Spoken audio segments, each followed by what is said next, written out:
Martín Arteleni, soy médico cardiólogo, miembro del Consejo de Ejercicio de la Sociedad Argentina de Cardiología. La clase de hoy es ergometría en la evaluación del paciente con dolor precordial, la prueba de esfuerzo graduado en la unidad de dolor precordial, su valor pronóstico, sus indicaciones y los criterios de detección de la prueba.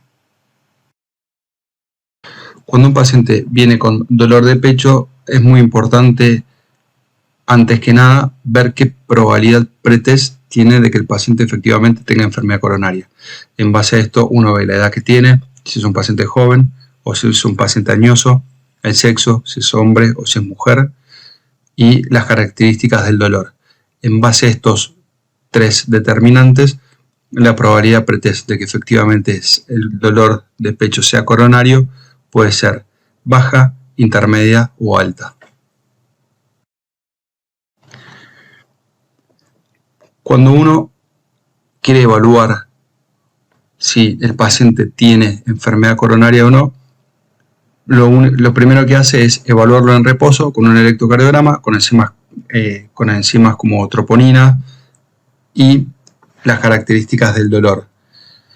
Cuando esto es normal, pero el dolor es muy sugestivo de que sea angina de pecho, uno lo que busca es hacer un apremio. Es decir, si el corazón en reposo no muestra signos de isquemia, apremiarlo con un esfuerzo para lograr desenmascarar si el dolor es coronario o no. Para esto, uno utiliza la prueba de esfuerzo graduado. Y para realizar una prueba de esfuerzo graduado, uno lo que tiene que tener en mente es qué protocolos va a usar. Los protocolos pueden ser en bicicleta, en cicloergómetro. Los más comunes en enfermedad coronaria son los de Astran, o en banda deslizante, en el cual el protocolo más utilizado es el EBRUS, y a veces se utiliza, dependiendo de las características del paciente, un BRUS modificado. Esto está hecho en base a nomogramas confeccionados por las propias personas que desarrollaron cada uno de sus respectivos protocolos, como ser BRUS, como ser Noton, como ser Astran, etc. Y por eso es importante respetar cada etapa y cada protocolo de la manera en la que tienen que ser hechos. Por ejemplo, no está bien ir avanzando en etapas sin respetar los tiempos de cada etapa, porque no le da tiempo al corazón a que se adapte al nuevo esfuerzo. Entonces los resultados terminan siendo viciados. Algunas consideraciones. La prueba es suficiente cuando alcanza al menos el 85% de la frecuencia cardíaca máxima esperada para la edad.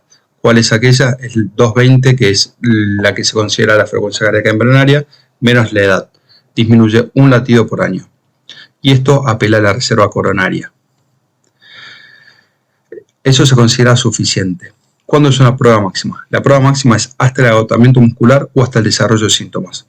Puede suceder que un paciente venga con dolor de pecho, empieza a hacer la prueba de esfuerzo, refiera dolor de pecho y se vean cambios típicos en el electrocardiograma y que no haya alcanzado el 85% de la frecuencia cardíaca. Y esa es una prueba máxima, porque ya demostró los síntomas. Al contrario, un paciente joven que puede alcanzar fácilmente el 85% de la frecuencia cardíaca máxima, cortarlo simplemente por protocolo no está bien. Uno debería tratar de llevarlo al máximo esfuerzo posible, al máximo premio posible, para que realmente la prueba sea máxima y sea suficiente. Bueno, ¿qué es lo que buscamos? Entonces, buscamos desencadenar si el paciente muestra isquemia o no. En reposo puede pasar que el paciente no muestre ningún signo de isquemia. En reposo, al momento de la evaluación, no tenga dolor de pecho, no tenga cambios en el electrocardiograma.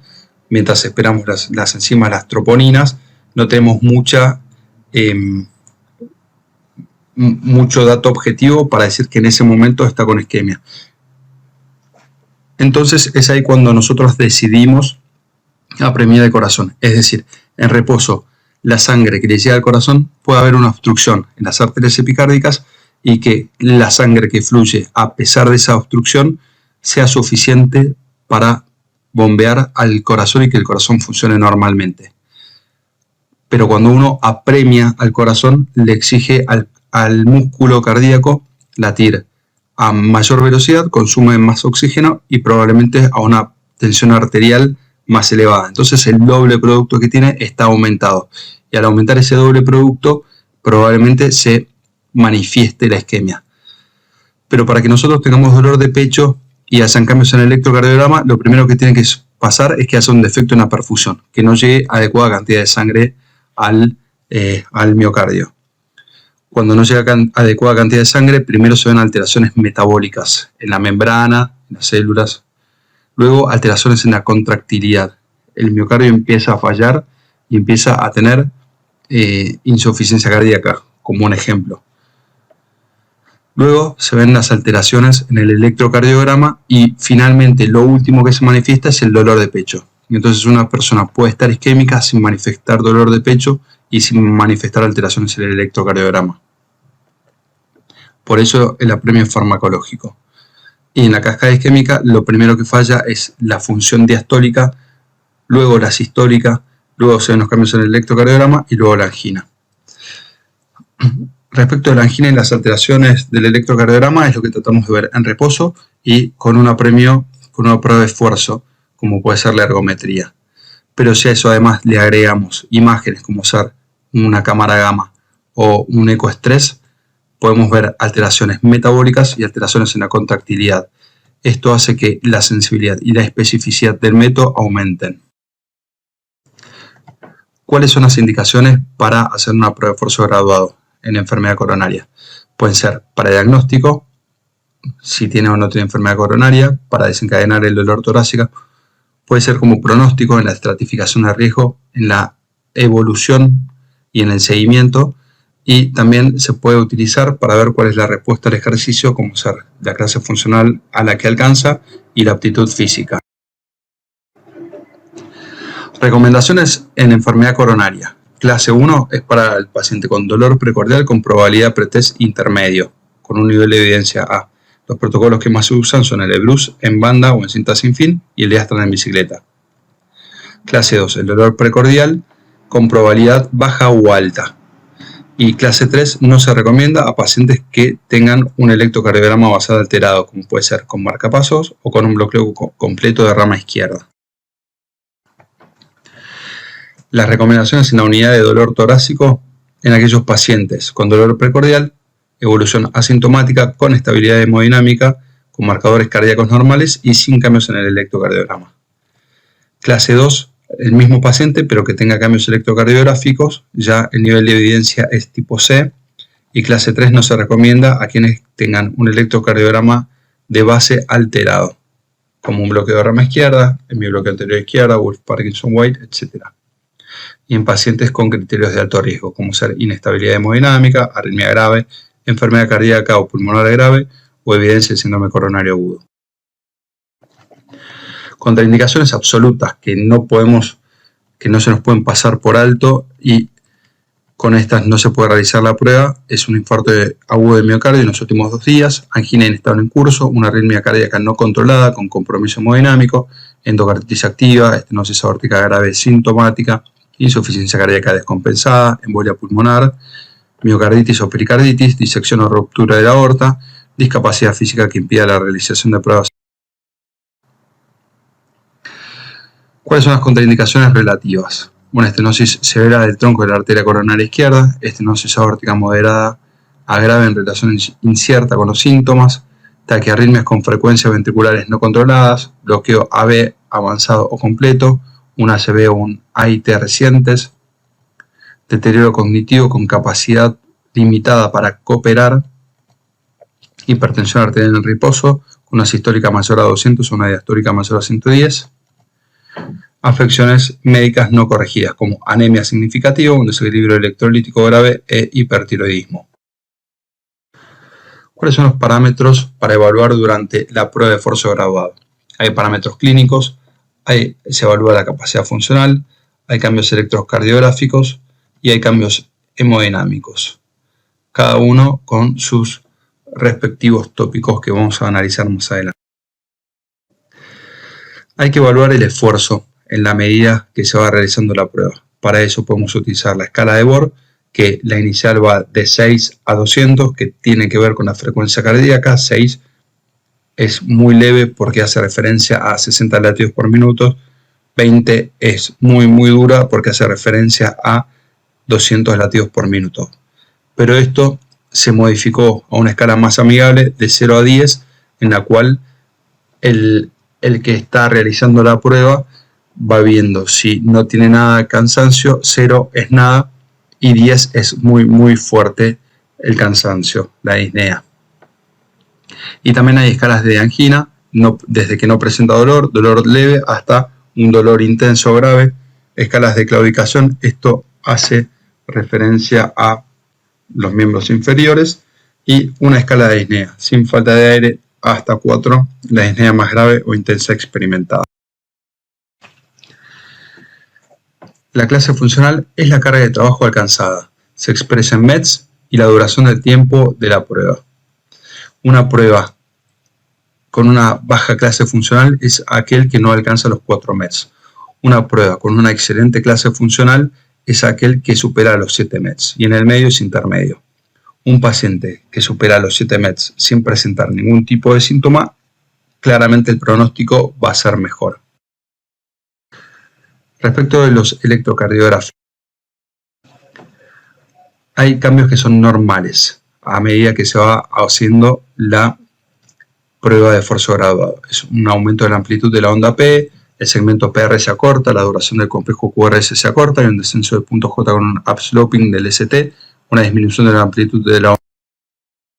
Esto es lo que se puede ver durante el ejercicio en una prueba normal. También hay cambios que son anormales. Dentro de ellos es que la frecuencia cardíaca, que la respuesta cronotrópica no sea adecuada, que el complejo QRS aparezcan bloqueos de rama, canalopatías, se ensanche, arritmias como Wolff-Parkinson-White, fenómenos repetitivos, ventriculares y supraventriculares como duplas, tripletas, bigeminias, trigeminias, salvas de TB, taquicardia ventricular, fibrilación ventricular. Y trastornos de la repolarización con alteración del segmento ST, infradesnivel, supradesnivel, alteración de la onda T, inversión de la onda T o en el intervalo Q. Para que sea clínicamente significativa, la depresión o la elevación del segmento ST deben estar presentes en al menos 3 ciclos cardíacos consecutivos dentro de la misma derivación. Una depresión horizontal o descendente del ST mayor o igual a 1 milímetro, a 80 milisegundos del punto J es un fuerte indicador de isquemia miocárdica. Cuando hay una depresión del ST en el electrocardiograma de reposo, solo se puede considerar isquemia si aparece una nueva depresión del ST durante el ejercicio, o si empeora o si se marca más. Acá hay distintos tipos de alteración del ST. A la izquierda un electrocardiograma normal, el segundo es un electrocardiograma normal durante el ejercicio con ese ST que está infradesnivelado pero que tiene un upsloading, es decir, la rampa es hacia arriba. A diferencia de los dos de la derecha, en la cual el ST es rectificado y tiene más de un centímetro de 1 milivolt a los 80 milisegundos, y el último, que claramente el ST tiene un infradesnivel con una rampa descendente. Otras respuestas anómalas del segmento ST durante el ejercicio, bueno, es un poco lo que decíamos antes. Y el ascenso del ST más de 2 milímetros puede representar una isquemia miocárdica si aparece con dolor de pecho. Posterior a un infarto, la elevación del segmento ST inducida por el ejercicio en derivaciones con onda Q puede representar una isquemia reversible y o trastornos de la motilidad parietal. Puede estar reflejando una disquinesia. En individuos con un infarto previo, la elevación del segmento ST inducida por el ejercicio puede representar isquemia transitoria o endocárdica y subepicárdicas combinadas o un espasmo coronario agudo. La depresión del segmento ST con un doble producto bajo se asocia a peor pronóstico y a mayor probabilidad de enfermedad de múltiples vasos. Una depresión significativa del ST durante la recuperación también es un indicador de isquemia, y los cambios en la repolarización que se normalizan con el ejercicio pueden representar una isquemia miocárdica inducida por el ejercicio, aunque en pacientes jóvenes se puede considerar una respuesta normal. Respecto a los cambios hemodinámicos, la frecuencia cardíaca debe aumentar al menos 10 latidos por MET. Eso es una respuesta normal. En las personas con cardiopatía isquémica y que no toman betabloqueantes, la imposibilidad de alcanzar el 85% de la frecuencia cardíaca máxima prevista es un indicador de incompetencia cronotrópica y se asocia de forma independiente con un mayor riesgo de morbimortalidad. Y la combinación de defectos en la perfusión y una respuesta cronotrópica anómala refieren un peor pronóstico que cada una de ellas por sí solas. La tasa de disminución de la frecuencia cardíaca después del ejercicio también es una variable de pronóstico. Si la frecuencia cardíaca, lo normal es que disminuya al menos 12 latidos por minuto en el primer minuto y 22 latidos al final del segundo minuto. Que persista con la frecuencia cardíaca elevada y que no descienda a lo que corresponde, se asocia fuertemente con un mayor riesgo de morbimortalidad. Y la incapacidad de la frecuencia cardíaca de recuperarse adecuadamente puede estar relacionada con la incapacidad del sistema nervioso parasimpático para mantener el control vagal. Esto predispone a arritmias ventriculares. Respecto a la tensión arterial, la respuesta puede ser normal, hipertensiva, hipotensiva, plana o anormal posesfuerzo. La respuesta hipertensiva es aquel paciente que durante la prueba eleva la presión arterial sistólica por encima de 210 milímetros de mercurio en hombres y 190 en mujeres. Una presión arterial pico mayor a 250 milímetros de mercurio o un aumento de la diastólica mayor a 140 por encima del valor en reposo previo a la prueba predice una futura hipertensión en reposo. Y una presión arterial mayor a 250 milímetros de mercurio es una indicación para detener la prueba.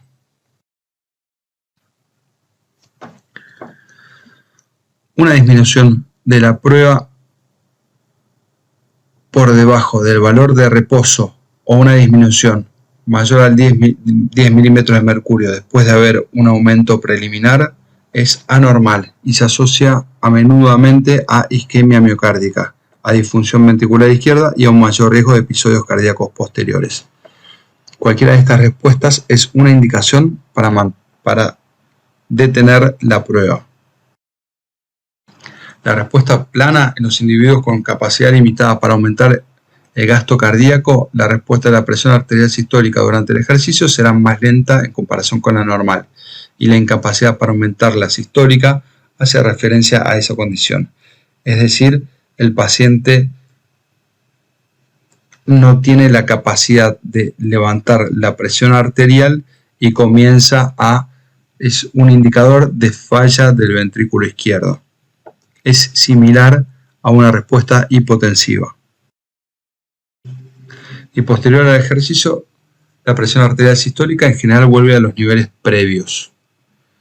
Un retraso en la recuperación de la presión arterial sistólica está muy relacionado tanto con anomalías isquémicas como con un mal pronóstico. Entonces, ¿cuándo debemos suspender la prueba? Hay criterios de suspensión que son absolutas y otros relativos. Respecto de las absolutas, cuando hay una elevación del ST mayor a 1 milímetro en derivaciones sin onda Q preexistentes, cuando hay caída de la presión arterial sistólica, cuando hay angina de pecho de moderada a grave intensidad, cuando se ven síntomas neurológicos como ataxia, mareo o cuasisíncope, cuando se evidencian signos de mala perfusión como puede ser cianosis o palidez, cuando hay taquicardia ventricular sostenida u otras arritmias, incluido el bloqueo AB de segundo o tercer grado, que interfieren con el mantenimiento de gasto cardíaco durante el ejercicio, cuando hay dificultades técnicas para monitorizar el electrocardiograma o la presión arterial sistólica y la solicitud del individuo de detenerse. Las relativas son cuando hay un marcado nivel de ST en un individuo que se sospecha isquemia. Cuando la caída de la presión arterial sistólica mayor a 10 milímetros persiste por debajo de la línea de comienzo a pesar de un aumento de la carga de trabajo inicial en ausencia de otro signo de isquemia. cuando hay dolor de pecho en aumento, cuando hay cansancio, disnea, sibilancias, calambres en las piernas o claudicación, cuando hay arritmias distintas de la taquicardia ventricular sostenida con potencialidad de volverse más complejas, cuando la respuesta hipertensiva es exagerada, cuando aparece un bloqueo de rama que no se puede diferenciar si es una taquicardia ventricular o no, y cuando la saturación de oxígeno cae por debajo de 80%. Con toda esta información, nosotros podemos reestratificar al paciente. ¿Qué herramientas utilizamos para reestratificar al paciente? Ver cuál fue la clase funcional que alcanzó, ver si la presencia o ausencia de síntomas durante la prueba, ver el comportamiento de la frecuencia cardíaca y ver el comportamiento de la presión arterial. Respecto a los síntomas, hay una puntuación, un normograma que es el de Duke, que tiene en cuenta la capacidad para el ejercicio, la magnitud de la depresión del ST y la presencia y gravedad de la angina de pecho. Con esta puntuación se calcula y está relacionado con la tasa de supervivencia anual y a los 5 años y permite clasificar a los individuos en subgrupos de riesgo bajo, moderado u alto. Esta es la tabla en la cual se ve si presenta desviación del ST, si presentó angina de pecho durante el ejercicio, cuántos METs se alcanzó, y en base a esto se puede ver el pronóstico de la supervivencia anual y a los 5 años. Espero que les haya sido de utilidad la clase. Quedo a disposición. Muchas gracias por su atención.